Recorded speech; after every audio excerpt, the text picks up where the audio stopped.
Yes, ma'am. I wanted to ask about veterans, and I wanted to say I'm so sorry for all of your loss. And I know we've covered it in the media, but I can't imagine what you all have been through, and thank you for being here.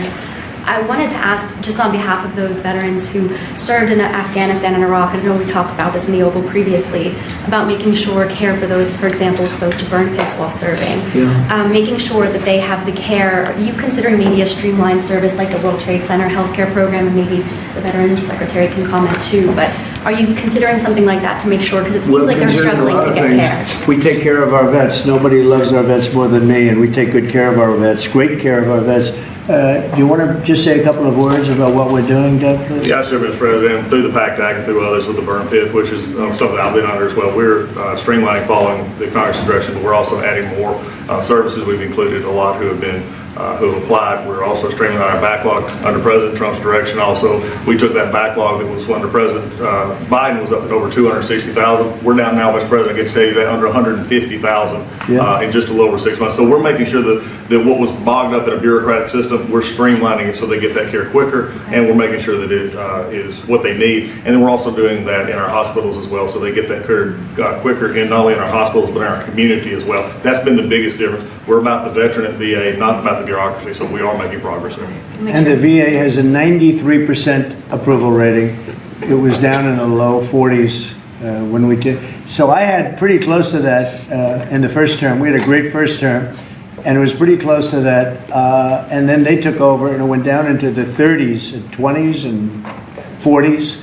But it went down at one point to 28 or 29%, which is terrible. They gave away choice and accountability. Choice meaning you have the way to, as a veteran, you can go and you can choose who your doctor is, et cetera, et cetera. They gave that up. And accountability is getting rid of the people that were sadists and really bad people that abused our veterans and really badly abused them. And they got rid of both of them, and we put them back. I couldn't believe when they did it.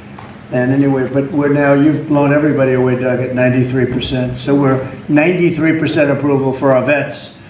And I like that, so that's good. And on the Department of War, how do you plan to do that? It requires an act of Congress to rename the Defense Department to the Department of War. We're just going to do it. I'm sure Congress will go along if we need that. I don't think we even need that, but if we need that, I'm sure Congress will go along. You know, that was the name when we won World War I, we won World War II, we won everything, and just to me seems like just a much more appropriate. The other is defense is too defensive, and we want to be defensive, but we want to be offensive too if we have to be. So it just sounded to me better, really like a better name. Yeah. During the discussion, a question was raised about the struggles of U.S. veterans, especially those who had served in Iraq and Afghanistan and were exposed to burn pits. The person asking expressed sympathy for the families who had endured loss and pressed the president on whether his administration was considering a streamlined health program, similar to what was created for those affected by the World Trade Center disaster. The goal was to make care faster and easier for veterans who often find themselves stuck in a slow-moving system. The president quickly emphasized his commitment to veterans, repeating that no one cared more about them than he did. He then asked the Veterans Affairs Secretary to explain what was being done. The Secretary pointed to the PAC Act and other measures that had been put in place to ensure veterans exposed to toxic substances could get the help they need. He explained that, following Congress's direction, services had been expanded and the system for processing claims had been simplified. One of the main points was the backlog of claims. At one point, it had ballooned to over 260,000 cases, but under the current administration, it had been reduced to less than 150,000 in just 6 months. The Secretary stressed that the VA was moving away from a bureaucratic approach and focusing instead on getting care to veterans as quickly as possible, whether in VA hospitals or through community providers. The president added that this was a big shift from previous administrations, which he accused of giving away two major reforms: choice and accountability. Choice had allowed veterans to pick their own doctors rather than being locked into the VA system, while accountability made it easier to remove staff who mistreated veterans. According to him, both had been stripped away but later restored under his leadership. Approval ratings for the VA were also mentioned. While the department's approval numbers had once sunk as low as 28%, they now stood at an impressive 93%.